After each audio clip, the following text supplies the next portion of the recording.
What's the scariest experience you've had that only the paranormal can explain? Story 1. My grandmother had been diagnosed with Alzheimer's when I was a teenager. After my grandfather died, she just kept getting sicker. My parents decided to move her in with us so we could keep a closer eye on her. A couple of months later, she accidentally fell and broke her hip. My dad rushed her to the hospital and I stayed home with my mom. My grandmother used to sit in the same spot all day, a big comfy chair in the middle of the living room. At night, after my dad rushed my grandmother to the hospital, I walked through the living room and saw a shadow, a black silhouette of a large man standing behind the big chair. I jumped from fright, and as soon as I took my eyes off of it, it was gone. I thought it was just my imagination, so I brushed it off and ran back to my room. A couple of hours later, I was in my room and my mom was in the living room watching television when I suddenly heard her scream in pure terror. I ran to the living room. Her hand was on her chest and she was heaving. Her eyes were nearly bulging out. I asked her if she was okay, and she said that she could have sworn she saw my father standing behind that chair. Needless to say, my dad and my grandfather looked eerily alike. Story 2. Back when I just started working in a new town, my best friend was studying at university one town over. We met once a week in the cinema in her town for the sneak preview. One night after the film was over, we said our goodbyes and I hurried to my car to drive home. When I rolled off the parking lot, I was hit by the thought that it would be nice to take the country road home instead of the highway. I shook my head, wondering where that thought came from, because taking that way would at least double the time I needed to go home, and I had to go to work early the next morning. So I headed towards the highway anyway.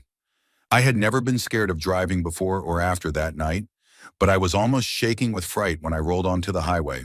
The road was quite empty, but eventually I closed up to a truck. On any normal day, I would just overtake it, but I could not bring myself to do so.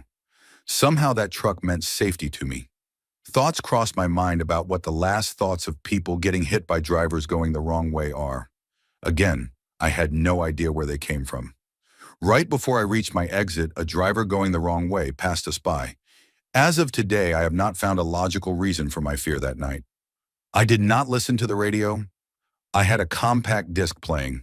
There was no music or radio in the cinema as well, and it was well before the time of smartphones. Something or someone warned me. Story 3. A few years ago, the day before my birthday, I had a really weird dream. I was in my mother's kitchen with my mother, only there were no walls and just a dark expanse all around. I walked up to her and asked how he died. She replied that he woke up dead. I woke up at that point around 4:30 in the morning according to my phone and wrote this down in my dream journal beside my bed, which I was keeping at the time in an attempt to spur lucid dreaming, though it was not successful, as my first lucid dream occurred entirely by accident 2 months ago. A few hours later, maybe after 8, after the sun was up certainly, my brother called me crying to say that our uncle, whose name started with the letter S, was dead.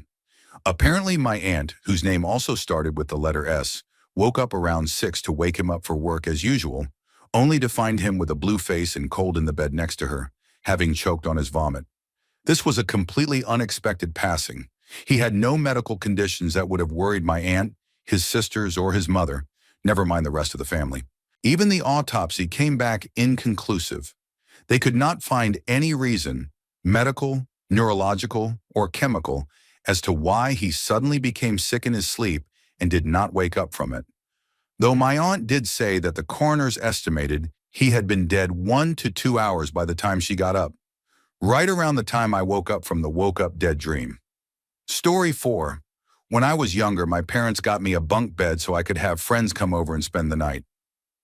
Try to be the cool kid in elementary school who invited all his friends over. Well, it was a trick eventually, soon after my uncle moved in with us, and he crashed on the bottom bunk while I slept on the top. My uncle also happened to be bartending at the time, so he often came home really late, like 2 in the morning, for example, sometimes a bit intoxicated, sometimes not. Well, one night after he comes home and wakes me up from all the noise he makes, I tell him good night, then roll over and try to fall back asleep. After falling back asleep, maybe 30 minutes later, I feel the most unbelievable strong grasp on my arm. Imagine a full-grown man taking his hand and wrapping it around your entire forearm. That is what it felt like for maybe a good 2 seconds, then gone. Of course, it woke me up freaking out. I looked down thinking it was my uncle messing with me. He was passed out on his stomach. To this day, I do not know what caused it. I know for a fact it woke me up, so it could have been some weird dream where the feelings transferred over into the real world a little bit. Story 5. My dad used to work at the local library. Oftentimes, he would stay until late working when no one was there but him. One day he told me he would hear loud crashes upstairs after close, when only he was there. But when he would go, look to see what had fallen, there was not anything out of place. He told me about this, and we decided to go take pictures and ask questions while using a digital audio recorder. The following happened on 2 separate occasions. One night, while using the recorder, we asked the standard slew of questions and eventually headed home and listened back to the recording. At some point in the recording, a whisper could be heard saying that 1 and 1 is 2. I never knew what that meant, but it was just the two of us there, so I always assumed that is what the voice was referring to. On another night, we were sitting on the main floor in some chairs using the recorder and asking questions. One of the questions I asked was if it liked books. Right after I finished asking the question, we heard an unusually large crash behind us. We were pretty unnerved and decided to just leave. This was a Saturday night, the library was closed on Sunday, so we went back to the library the next morning to see what had made the noise. A couple of rows of books behind where we had been sitting there was a book on the floor laying open and face down. I picked the book up and the first word on the page it was open to was our last name. The book also had the word murder in the title. We were sufficiently freaked out. My dad and I have always been interested in the paranormal. He has some good stories as well. The library he worked at used to be a train station. I had always assumed that the strange things that happened may have been related to that. Story 6. For several years I experienced what is commonly called sleep paralysis. The first experience was one of the most terrifying. I was taking a nap on Christmas Day. I had the common experience of a visceral buzzing in my ear and head, and a feeling of terrible fear coming upon me. I awoke, but could not open my eyes or move a muscle. I then felt someone grab onto my feet and start crawling up my body. I felt completely overwhelmed with dread. Finally, I pushed it all back and opened my eyes and found myself alone. Similar experiences happened for years. Each was terrifying, but almost became commonplace. I discovered that it was sleep paralysis, and someone said the best way to deal with it was to give in to it and not to fight it. One day I was taking a nap on my bed in the basement. My brother was a couple rooms down in our entertainment room. I felt that familiar visceral buzzing. My eyes opened, but I could not move. I decided to let go this time, and I gave in to it. As soon as I had done that, my body started to sit up. I saw my arm rising, and one thought dominated my mind. I had to harm my brother. I was halfway up and panic set in, and I pushed back as hard as I could, and eventually woke up panting and terrified. I never gave in to it again. It has lessened over the past few years, but every year or so it will come back. Story 7. I grew up in a haunted house. So eerie things happened all the time, and the absolute scariest thing that ever happened, unfortunately, happened about once a week. If you were sitting in our living room, you could see straight down our hallway to my bedroom door. It was pretty dark at the end of the hall, but you could usually make out my doorway and the doors on either side, and the pictures and things hanging on the wall. When the dark came, however, it was like someone dropped a black curtain over the end of the hall. You could still see about halfway down the hall, but beyond that, you might as well be looking into a black hole. When the dark came, it was always accompanied by this intense, uncomfortable feeling of being watched. Our family's 3 dogs would stare down the hallway and growl, and occasionally one of them would get brave enough to walk a little way down the hall, but they always came backing slowly out like they were afraid to turn their back on the dark. After a little while, usually a few minutes to half an hour, the darkness would suddenly disappear and you could see again. Sometimes, however, it would linger all night. And since nobody wanted to walk through the dark to get to the bedrooms, my whole family would be stuck in the living room all night. Story 8. When I was pregnant with my second son, I had a very vivid dream. My first son had died in his room. In my dream, I walked into his room and picked him up. I could feel how cold and heavy he was. In my arms, I was screaming and screaming, trying to get help. But every time I ran through his bedroom door, I would end up back in his room. I knew I was dreaming but could not wake up. I suddenly heard someone very clearly say that he is fine. Wake up. And I opened my eyes to see an elderly man standing in my bedroom doorway. He nodded and walked away. I immediately jumped out of bed, still sobbing, and ran through my house, turning on lights looking for this man. At first I thought it was my uncle who lived upstairs, but my door was still locked. I realized that I did recognize the man. He was always in my dreams as a child, never spoke, just stood there, always in the background, and I never thought anything about it until that moment. I checked on my son and brought him back to my bed to sleep.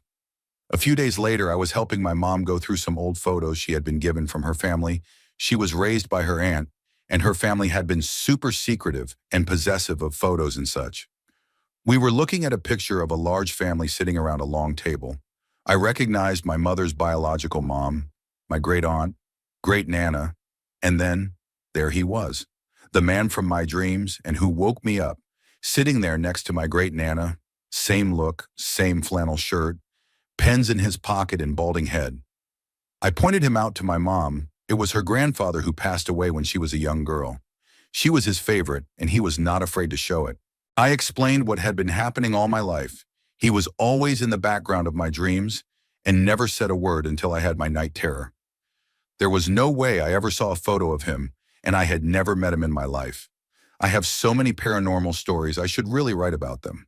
Tomorrow I am going to cleanse my aunt's house because her son heard laughing at night and his room is freezing cold all the time. I knew from the very moment I stepped foot in the house that something was off with that end of the house. Story 9. When I was around 3 or 4, my grandmother passed away, and soon after, all of my extended family flew into town to have the funeral. A week after the funeral, some relatives were still in town, including my uncle and his family. My grandmother wanted us to sell the house after she passed, so my family did exactly that. It was hectic because we were trying to pack everything up while everyone still had to go to work and school.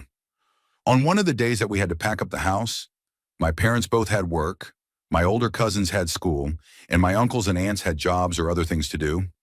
However, my uncle, my grandmother's oldest son, was available to watch me for a couple of hours, so he did. According to him, I asked him to go to the bathroom while he was watching television. The closest bathroom was in my grandparents' old room, so I went there. When I came back, I asked my uncle who the nice lady was on the bed. He kind of played along with it because he might have thought it was an imaginary friend or something. He asked me questions about her to entertain me. I described her as dark-haired, kind of pale, and wearing a blue nightgown. When I said that, my uncle freaked out because my grandmother always wore a light blue nightgown to sleep. After that, my uncle and I left the house and waited outside for my parents to come back home. Story 10. I was staying the night at a friend's house when I was about 13. We were watching The Shining with her older sister and another friend when I saw a black figure in my peripheral vision.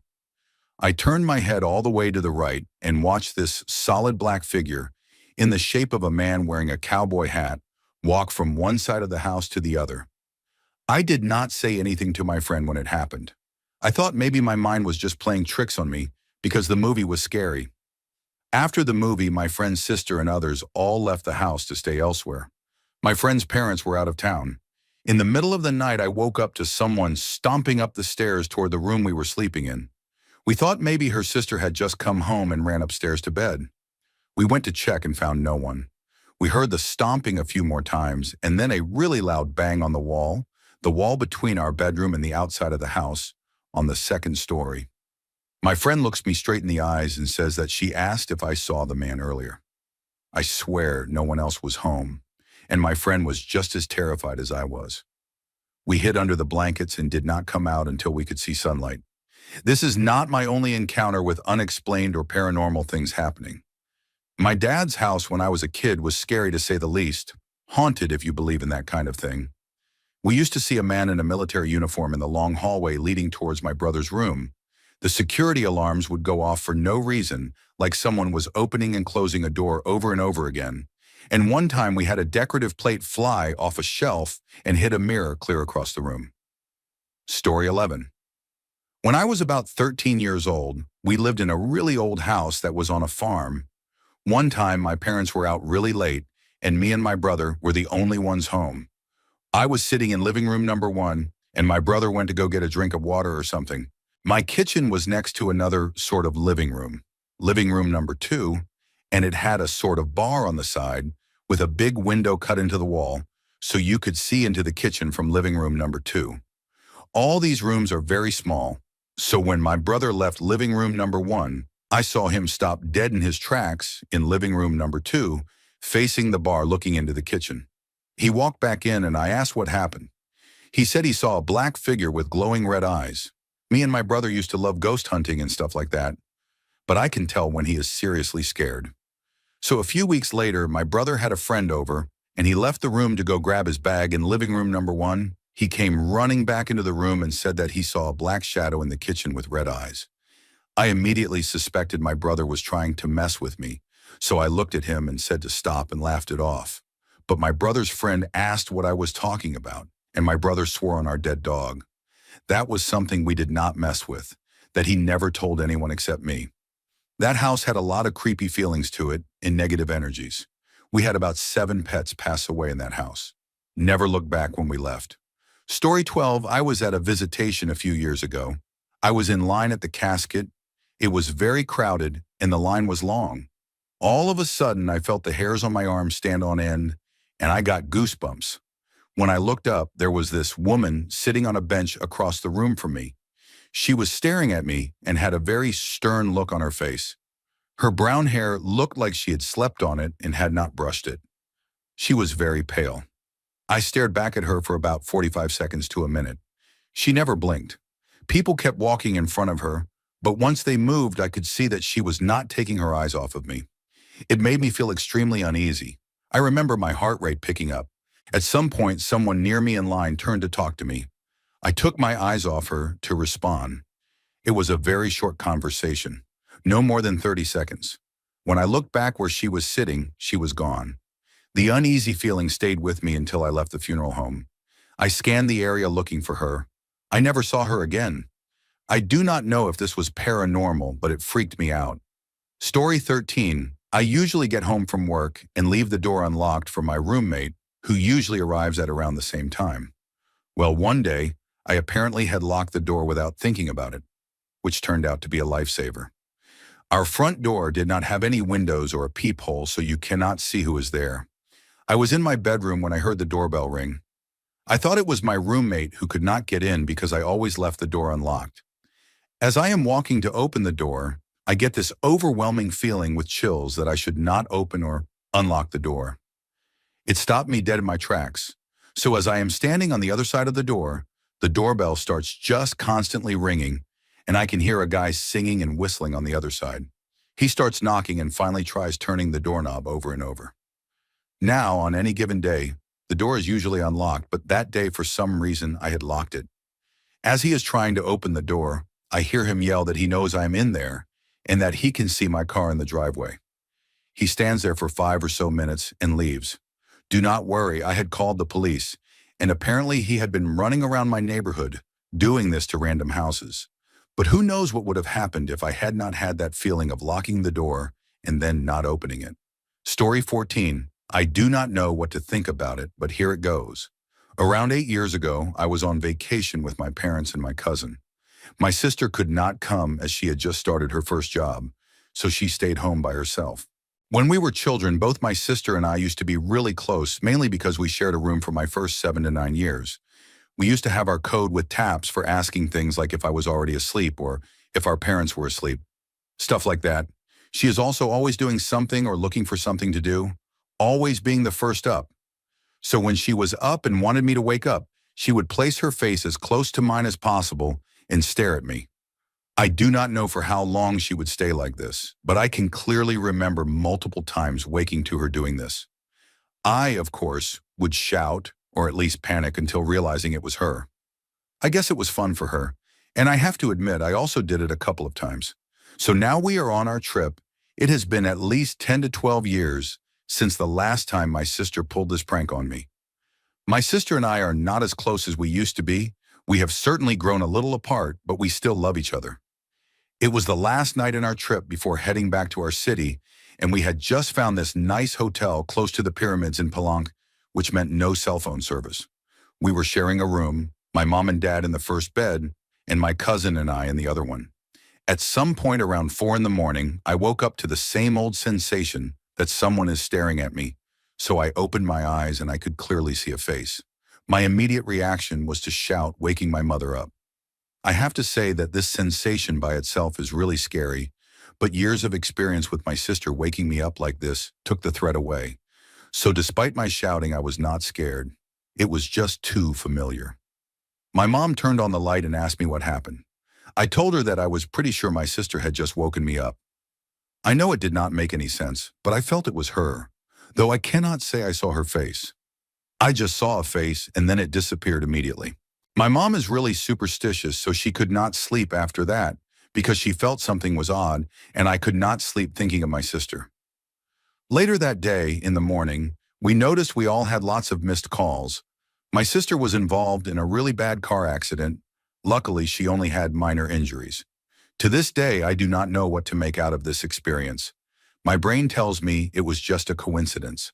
On the other hand, it is the only way I would have thought of my sister sleeping. It was just so real, so between both of us. As an extra on our previous visit to Palenque, my parents, my sister, and I, at the ruins, we could hear some drums. My parents said that it was raining, and we were playing with the pawns, and at some point the drums started playing.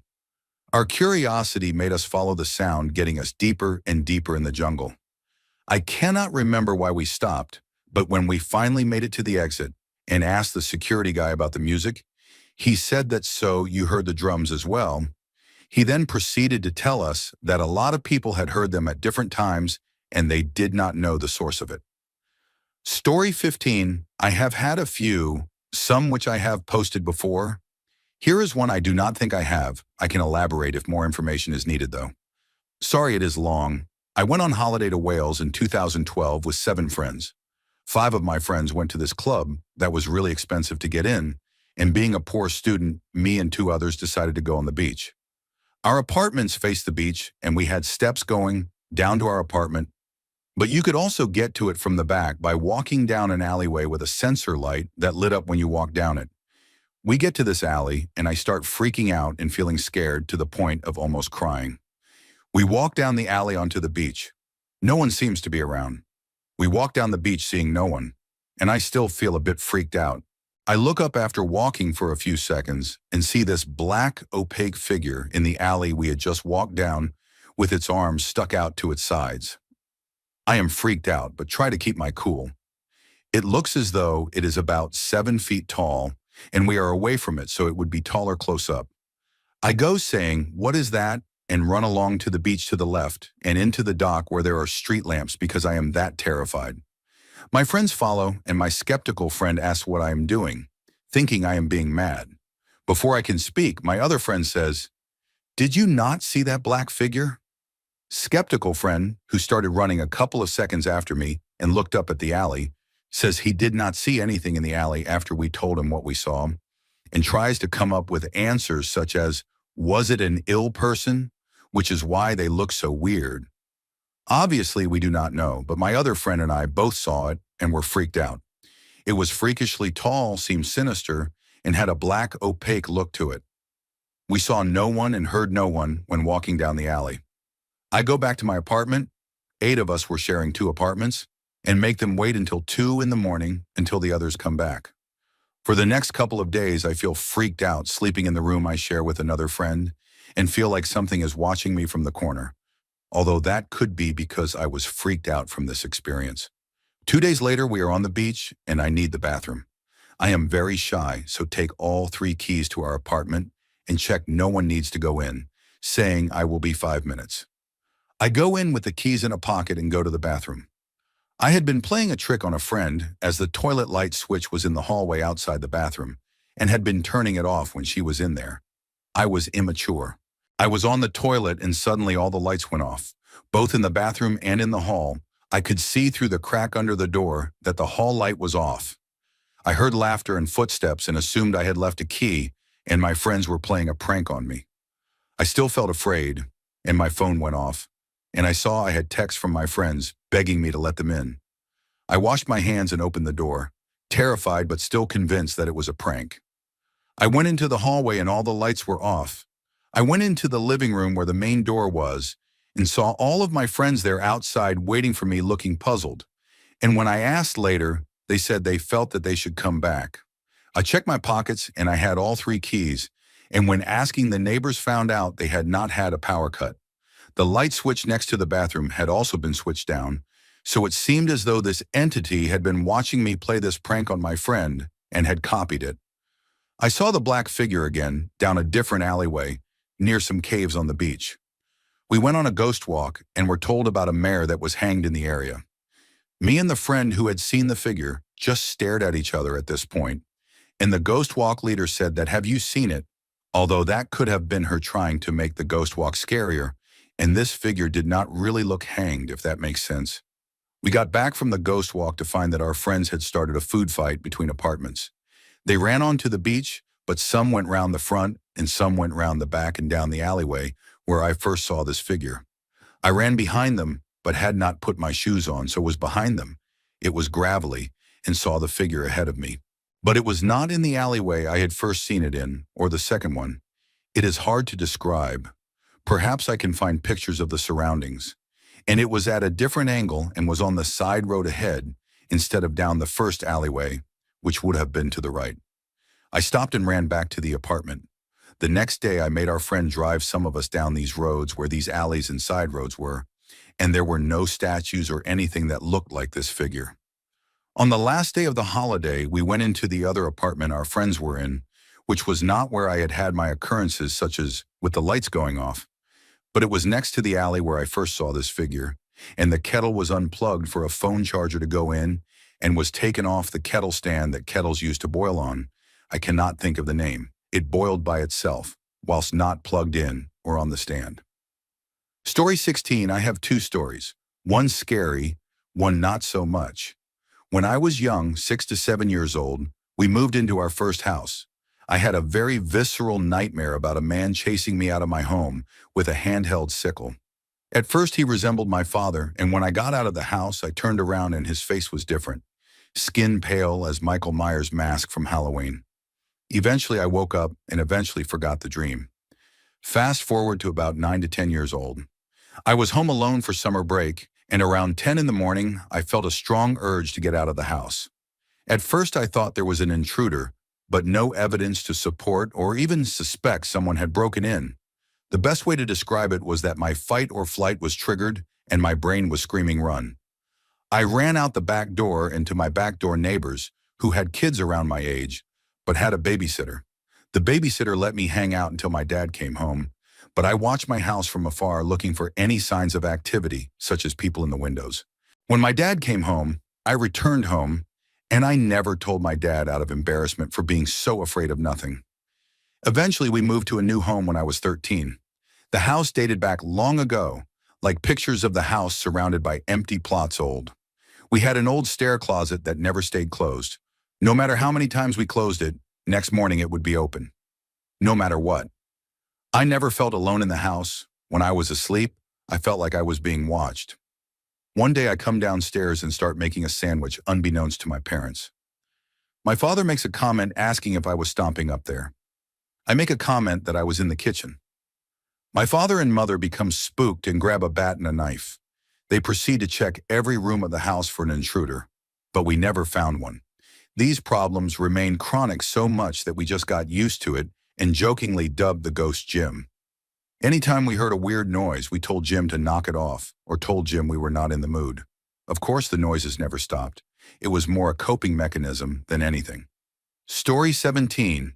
When I was 18 and 8 months pregnant with our first child, I woke up in the middle of the night, completely frozen, with something telling me to move my head to the right, which was the direction my husband was laying, as well as having the crib for our soon-to-be little one, being on that side as well. There was a woman standing at the end of the bed, right between the crib and our bed. She put her finger up to her mouth, shushing me, and then touched my husband's face and hair, and gazed at the crib. She then proceeded to sit on my bed and cry while staring at the crib. I was frozen the entire time, and then she just left, like went out the door and left. Too scared to talk, I curled up to my husband and cried myself back to sleep. The next day, I tell him what I experienced the night before, and while describing the woman, he starts to tear up, and I ask what is wrong. He goes and pulls out his family album. Come to find out, he has an aunt who is rarely discussed. She was harmed by her husband when my husband was 9 years old. He was also her favorite while she was alive. Before him and I got together, he always said he never wanted to get married or have kids. My guess is that she just wanted to check the situation out and was overcome with emotion about the growing he had done in his 24 years of life. I have seen her a few times since, mainly around the times when we are about to have a huge life shift, buying a house, having our second, and so on. And our interactions have a totally different vibe now. She is not threatening or intimidating anymore. I will see her, she will nod, I will nod, and then she will keep observing things. Our oldest, 3 years old, always talks about the lady that looks like Papa, and our youngest, 10 months old, who is her namesake, is constantly playing with something that is not there. Overall, it has been a cool experience. Story 18, I was around 9 or 10 at the time this story happened. My best friend and I had been riding our bikes just being kids and messing around. We lived in one of those older towns that are filled with older homes and kind of compacted, so the roads turned to dirt and fields pretty quick. We were maybe 5 or 6 blocks from my house when we found a new road to explore, and we followed it down. We passed a church, took an L-turn, and were basically out of town and in the country in a few feet. We could see an old bridge a ways down, so we took off to check it out. The ride from the turn to the bridge was a little less than a half of a mile. As we get closer and closer to the bridge, I start to notice something is wrong with it. It is an old metal and concrete bridge. The metal is painted red, but it is peeling pretty badly, and the whole thing is leaning heavily to the left. There are 2 big piles of rock blocking each side of the bridge, and we stop our bikes at the first one. It is really quiet, and I immediately want to leave this place. Hated being there from the start. My friend calls me a chicken and gets off her bike and climbs the first rock pile. I refuse to leave my bike, even when she spots an armadillo and chases it barking. As she hits the rock pile on the other side of this bridge, it is like she suddenly senses what I do. She slowly turns and she is pale as anything, saying we need to leave. I do not argue, just wait for her to get back because I am not leaving her, and we take off. The whole ride to the bridge was easy. Our wheels glided like they were on the pavement, not gravel. The ride back, though, is like trying to pedal through thick mud. We are both standing up to pedal harder, and it feels like we are just creeping along. We stop about 100 feet away to catch our breath and look back, and there is this huge light, like a mini sun hanging above the bridge. I am freaking out, and I look at my friend in a, "Do you see this way?" And she looks back terrified and whimpers, "Go, go, go." Neither of us waits. We jump back on the pedals and pedal for all we are worth. We make it almost back to the turn, and this section of the road is lined with trees for a good bit, and I can see something black flashing between the trees right behind us. We hear a vehicle and think adults, so we are safe, at least safe enough to stop for air. We stop and see this truck pulling down a drive and onto the road. About a second later, we forget about the truck. There is now a red rectangle of light, like a tail light gliding about 7 feet off the road, left to right between trees on either side of the road. We are both watching this as the truck pulls up in front of it and stops, and I thought maybe the people in the truck saw it too. They probably did not, because after waiting a good minute for us to move out of the road, they honked at us. That honk was all we needed to get ourselves back to pedaling home. We never really went exploring too much after that and spent the rest of the day in the house. I was telling the story later on in my late teens and early 20s, and one of the people in the group was familiar with the road. They had lived on the road not far from the bridge, and strange things would happen in their house. They explained to me that the bridge leads to a man who was heavily intoxicated. One night this guy was headed home, completely sloshed, and missed the bridge, hitting the edge and going into the overfull creek below. They search for a few weeks and eventually recover his truck, but he is never found. It is one of the creepiest things that has happened to me. Story 19. When I was younger, I was made to stay at a friend's house for the night. Made you think? It was a giant manor that was built around the 1800s. Even walking around during the day was creepy as the parents could not afford the upkeep, and so it was falling apart. So I am in his room and need to go to the bathroom. And the only bathroom was down a long hall, with the only light being the toilet light at the end of the hall. It was frightening. So I peek out the door and try and build up the courage to walk it. It is so long and scary. So I run fast and get there. Sweet relief, but the whole time I get this chill. It really feels like someone is watching me as the door is still open behind me. I finish up, and as I turn to walk or run back up, and I will never forget this image. I see what I think is a head peering out from my friend's room, only the top half, and it is staring at me. I see old wiry gray hair. It was definitely an old man. I stand there for a second, and as soon as I blink it is gone, and then I hear a loud creak as if whatever I saw was moving back into the room. I spent 3 hours in the bathroom, door closed, with the plan to run back to his room when it was bright. Most definitely my imagination, but my heart was pounding. There is no other response I have ever felt mentally than when I saw that head. I told my friend, and he just states it was probably his late grandfather. He has seen him sometimes in his room. Story 20. I have only had one experience, but it was a doozy. I was 16 or 17 at the time, and worked at a restaurant that stayed open until around 2 in the morning. It had a bar too, so I got home pretty late. Sometimes I got groceries after, like I did this particular night, and got home even later. Add my 30-minute commute home to where we lived in the countryside, and I am finally back around 4 in the morning. We lived by a lake in a pretty wooded area and had a big porch out front. I did not use the bathroom at the store or on the way home, so I had to go. So not having neighbors and being a guy, I found a tree. I grabbed my groceries and took them inside. It took forever because of where I had to park. I hated making 2 trips, but I could not carry my case of soda, so I went back for that. So I step out onto the porch, and what had been a hot, windy morning in Florida turned suddenly totally still and quiet. I paused, not sure what was off, just that something was wrong. I saw light in the front yard, like a car coming down the road with those fancy white lights. But the shadows on the trees were all wrong. The light was coming from above, not at the side. I became aware of a low hum, like an off-balance dryer far away. The light got brighter and brighter, and still no wind or movement.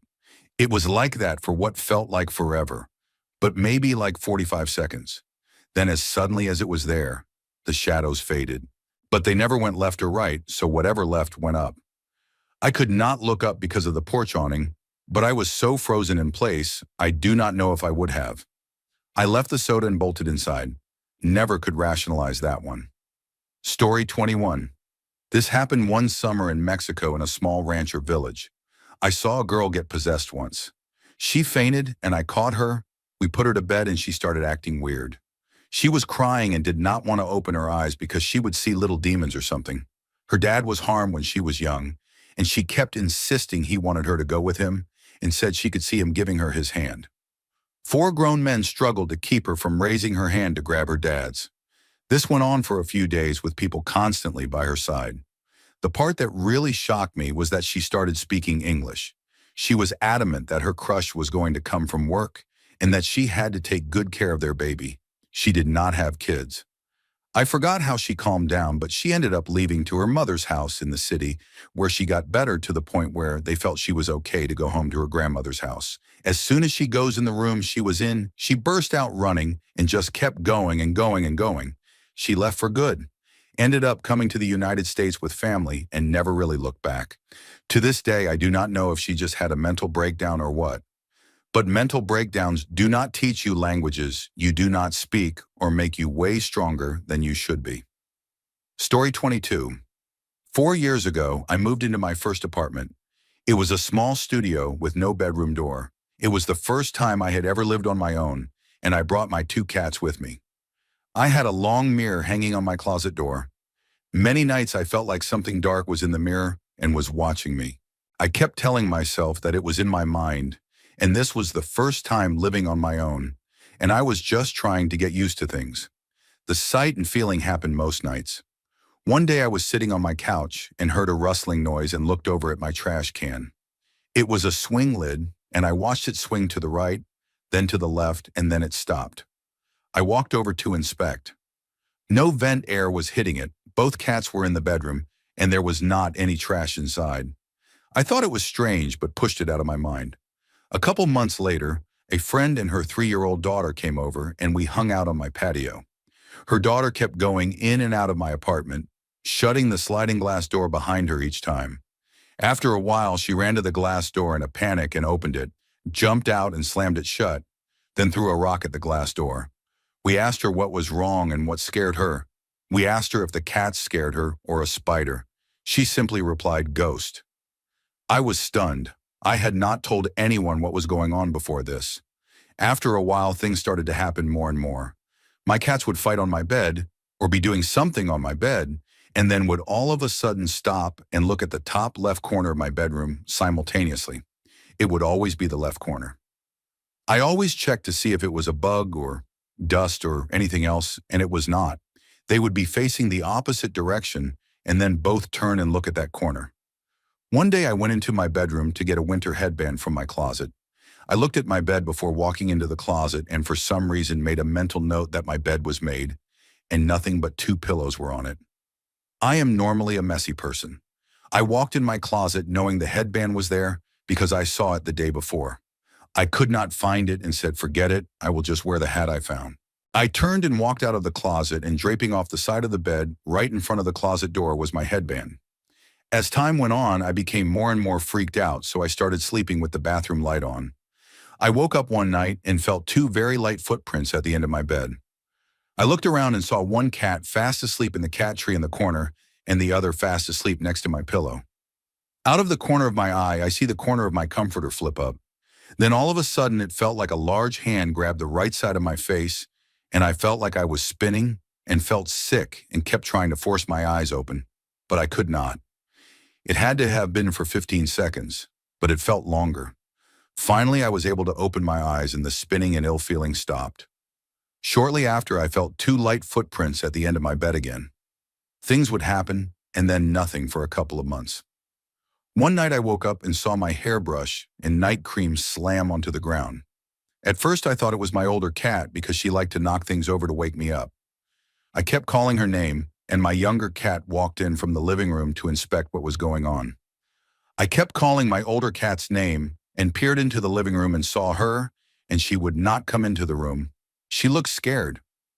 To further explain why it would not be anything else, my bathroom countertop had a round curb that went upwards so something could not easily slide off. I had also closed the vent in my bathroom because it would blow hot air onto my hair products. After some time, I rented a bigger apartment in that complex. I went to the first one to clean the bathroom and was there by myself. A figure walked past the door.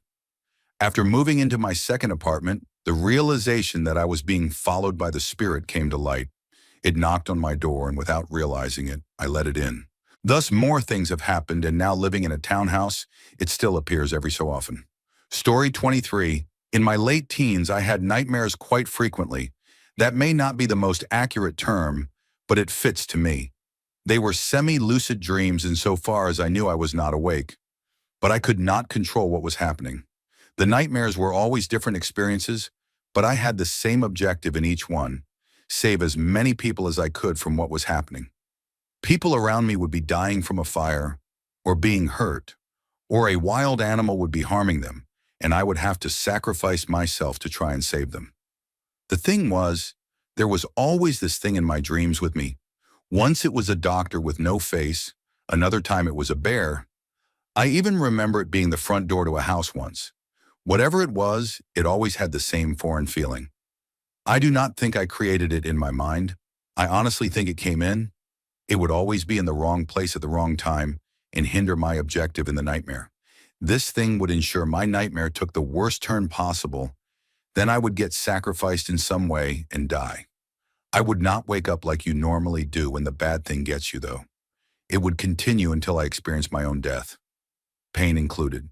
Then I would stand up as a ghost maybe. I still do not quite understand how or why, and just have an overwhelming need to scratch myself somewhere. I would claw at my leg or back or face, and the dream would end shortly after that. The next morning, I would wake up to scratch marks on my body where I scratched myself in the dream. It always freaked me out, but then the dreams went away. Then one night, I had a really bad one. I could not die, I could not scratch the itch, and I was getting afraid. My wife, girlfriend at the time, tried waking me up. She says I would not wake up, but I was crying. I vividly remember her waking me up and me being unable to move with a giant shadow looming over our bed. I do not think I will ever forget feeling that helpless. I told her about it the next morning and came clean about the scratches. She had asked about them before. After that night, though, I did not have the nightmares anymore. They just went away. Last year, I found out my wife had talked to the father at her church, who agreed to come to our apartment and bless the place. I guess he spent 45 minutes in the bedroom, and she said she had an uneasy feeling the whole time. I cannot say it was paranormal and not just my imagination and me scratching myself in my sleep, but the piece that just bugs me so much is him blessing our place without my knowledge and the nightmares going away after that. I am not exactly a religious man, but what was that? I am shaking now and need to stop writing. Story 24, I live with my parents and was home alone one day. I had just gotten off of work and was taking my standard post-work break. It was maybe 12 in the afternoon and neither of my parents got home from work until at least 3:30 to 4 in the afternoon. Since I was alone, I was sitting with the door open when I heard my laundry room door open. My laundry room door connects to the garage, so I figured one of my parents got home early and came in through the garage door. I closed the bathroom door slightly and yelled hello, but did not get a response. I yelled hello again, but no response. It was at this point that I realized I had not heard any footsteps come into the house yet.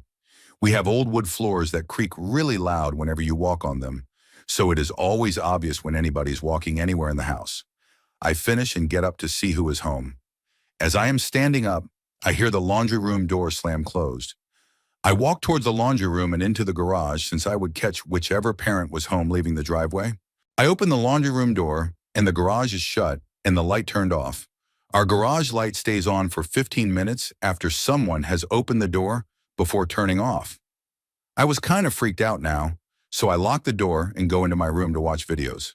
As I am loading up a video, I hear the door that connects to my patio from my parents' bathroom open then close twice. I grabbed a fork, the only weapon near me at the time, and crept around the corner to see who was there. Nothing. Nobody. I waited outside their bedroom door for about 15 minutes in hopes of catching a burglar sneaking out from the closet, but no results came up. I freaked out, ran into my room and watched my door, just listening for anything else spooky going on. Nothing else happened, and I still do not have a reasonable explanation for it to this day. Story 25. When I was younger, I used to be terrified of the guest room in my house. I hated being near it, or even looking at it while the door was open. Once my mom was in there folding laundry because the bed was the only place we had to stack clothes. I was in the room with her because she was making me help her. Well, she left the room for a minute or two to go get more clothes to fold, and as I was standing there, I suddenly felt like something was watching me, and then I heard a voice yell in my ear, "Get out." I do not remember what I did next, but as I grew older, I eventually grew out of the fear of this room. About a year ago, I decided that I wanted to move my bedroom to this room since I liked the paint a lot more and there were holes in the wall of my old room. I am fully convinced that something does not want me in that room. I have heard voices call my name, the electricity suddenly go out, but only in that room, and numerous other things happen. The one that scares me the most, though, is the door. Sometimes at night when I am sleeping, the door will open itself. It started out as just creeping open slowly, slow enough that I thought I just had not closed the door all the way. But one night, it slammed open hard enough to break the door stopper and put a hole in my wall.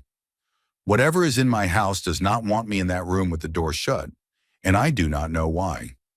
I even got home one day and noticed that it looked like someone had used a crowbar to pull out part of the door frame, which now gets in the way when I am closing the door, making it harder to shut. I also have a few other experiences with a board that I do not feel like typing out right now, but I can later if anyone wants me to. I can also post pictures of the hole in the wall and the door frame if anyone wants. Story 26. My wife and I were living at my grandma's house. It is a very large house, and we had the entire upstairs. My wife and I were in the master bedroom, and our 3-month-old daughter was in a front bedroom across the hall from us. We had one of those new fancy baby monitors that has the breathing sensor and all that. Primarily, if our daughter tossed wrong, this thing went off, but we kept on with it as we were new parents. One night while trying to go to sleep, my wife and I were lying in bed talking about the week's happenings. Basically just talking till we got tired enough to go to sleep. We finally stopped talking and were ready to sleep, so we turned up the baby monitor so it would be loud enough to wake us if the alarm sounded or if our daughter started crying for one reason or another. As I lay there trying to nod off, I heard what I thought was breathing over the monitor. Adult breathing. It was kind of distorted, like bad reception. So I would listen more carefully to be sure it was not malfunctioning. I heard my daughter moving around, and that came through clear, so I figured it was just some interference with the monitor. However, a few moments later, I heard clear as day over the monitor an older woman's voice saying, "Shh, it is okay," in a very soft and almost comforting tone. However, being a new father living where we did, I freaked out. Leaping out of bed thinking that someone was in my daughter's room about to take her or something, I ran through the hall and burst into her room. Her room was near pitch black, but for the little toy thing we had on her crib, it would give a constant soft glow. And if there was noise, be it a kick or crying, it would turn on and move and play soft music. That was on in the middle of its song. My daughter appeared sound asleep and no one was in the room. Figuring I must have dreamt the voice, I walked over to pick up my daughter to comfort her and myself at this point. When I picked her up, I noticed she was very, very warm. I checked her temperature and it was a dangerous 103 degrees. Now, before we put her to bed, she was fine. Only 3 hours had passed since then, which probably means her temperature would have continued rising throughout the night had something not made me go in there. My wife and I can only conclude to this day that the spirit of the old woman that we are pretty sure is in my grandma's house was the one who got me in there. My grandma's house is over 110 years old and holds a lot of history. So to this day, we are thankful to this spirit or happening or whatever you want to call it, and are quite certain that whatever it was, it saved our child's life. Story 27. My friends called me one night to go to a basketball game at the Civic Center. My buddy Crazy Legs was driving, and he and I had a rule between all of our friends that I always rode shotgun in his vehicle, and he always rode shotgun in mine. I went out to the car to get in, and something was just telling me not to go. It was like I physically could not get in the vehicle. My other friend had already got out of the front seat and got in the back with my other friend to give me my seat. They gave me hell, but I eventually did not go. Something just physically would not let me in the car. It was like I was frozen with fear or something. Well, anyways, on their way home from the game that night, they lost control of the vehicle because it was pouring the rain and slid sideways underneath an 18-wheeler trailer that was loaded down with flooring tile. All 3 of my friends were severely injured considering they were driving a Chevy Cavalier, and the 18-wheeler wheels literally drove over top of the vehicle. This all occurred around midnight. All 3 of my friends suffered serious, lifelong injuries. The one who was sitting where I should have been eventually committed self-harm due to his constant pain from being in his 20s and walking with a cane from his broken legs, neck, back, pelvis, jaw, you name it. I still wonder today if I would have died that night and why I did not get in the car because I had nothing better to do that night. No work the next day, and the tickets were free. Story 28. My favorite city to visit is Savannah, Georgia. So after I graduated college, my parents took me there for a long weekend to celebrate. My mother loves to watch those ghost hunter shows, and with Savannah being one of the most haunted cities, she was super excited. We stayed at the Marshall House, which is one of the oldest hotels in the city.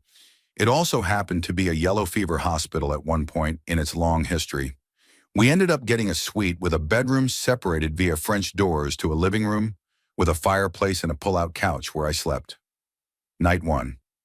I am getting my bed ready and Mother Dearest comes in and puts one of those flashlights that you see the ghost hunt people using all the time, because it is very easy to turn on and off, on the mantle of the fireplace facing me. I said, "Oh, hell no." She thought it was the funniest thing. Fast forward to morning and no flashlight, thank the Lord. But apparently Dad got up in the middle of the night to use the bathroom. And when he walked out of the bathroom, he had to close the boudoir door so he could make his way back to bed. He laid down, thought about it. Then it dawned on him he would not have been able to get in the bathroom if the door to the boudoir was open to begin with. Mother was so excited that we could actually be in a haunted room. Our last full day there, we had breakfast delivered to the room so we could eat on the balcony on the rocking chairs. I had finished my food, so I came back inside, sat on the couch, and started reading either brochures or a magazine or something. The ceilings were high, and there was a ceiling fan with 3 lights on it, but since we got there, only one of the bulbs worked, so we just supplemented with the table lamps. No big. I had not turned on the lamp yet when Dad walked inside. He told me to turn on the lamp so I can see better, and as I started reaching for the lamp, both of the other light bulbs in the ceiling fan turned on. At this point, Mother is upset because nothing has happened to her yet, and the flashlight has yet to turn on. So she is talking to whatever is in the room, trying to provoke it. Probably could have done without that. We go to bed that last night. The flashlight is still on the mantle. My parents shut the French doors. I put the flashlight in my purse because I was over it. Fell asleep, but woke up at some point in the night to what sounded like someone getting up from the chair in the room. Damn it. So the way the room was set up, the pull-out couch was on the same wall as the door that opened up to the hallway. The fireplace was to my left, and the chair was near the lower left corner of the bed. Then I hear what sounds like heavy boots slowly walk from the chair, around my bed, towards the door. Then I heard a clink on the side table in between the bed and the door. I was not about to open my eyes and see some Civil War soldier standing next to my bed, so my eyes were glued shut, and I just remember thinking that if anything touches me, I am out. What was probably 2 seconds but felt like 2 minutes passed before I heard the boots walk down the hallway away from our door. At this point, my heart is beating out of its chest, and all I could think was if that flashlight is on in my purse, so help me God. Waited a few minutes before I got enough courage to unfurl from the blankets, eyes closed still, and reach for the lamp. When I did open my eyes, nothing. And nothing on the side table. Did not sleep the rest of the night. Story 29. When I was 19 or so, I had a terrifying episode of sleep paralysis. I know it was probably a nightmare, but it felt supernatural given the circumstances. At the time it happened, I was dating a girl from a small farm town. She came from a very traditional family and her father was very conservative. He would always give me dirty looks and hardly said 2 words to me. I told my girlfriend about it, and she said it is because he disapproved of our relationship and that she was lucky her grandmother was not alive to witness us being together. This upset me, but I cannot blame the guy, but whatever. Later that night we went to bed together, and I had the strangest dream. The dream started normally enough, but suddenly everything switched to very grainy black and white, like an old film, and I was standing in a clearing of trees with a dirt path. A procession of people started walking down the path in black funeral clothes. After a few people went by, I noticed some men carrying a black coffin down the path. Once the coffin crossed my vision, everything paused and started shaking rapidly, and the coffin got darker and started to form a dark ball in the middle of my vision. This black void was shaking violently and steadily growing larger until it filled nearly my entire field of vision. While this was happening, I could hear rushing wind in my ears, which got louder and transitioned into a screaming woman's voice as the void got larger. At this moment, I jolted awake. The void was still there, and the wind was rushing fiercely, and I could not move my body. I tried to scream, but nothing came out. I laid there terrified, silently screaming for what felt like an eternity until the void slowly faded and I regained control of my body. When I was fully awake, my body was shaking and my heart was racing. I know it was probably just a nightmare, but a part of me wonders if it was the spirit of my girlfriend's grandmother come back to spite me. Make of this story what you will. My relationship with the girl did not last, although we still keep in touch.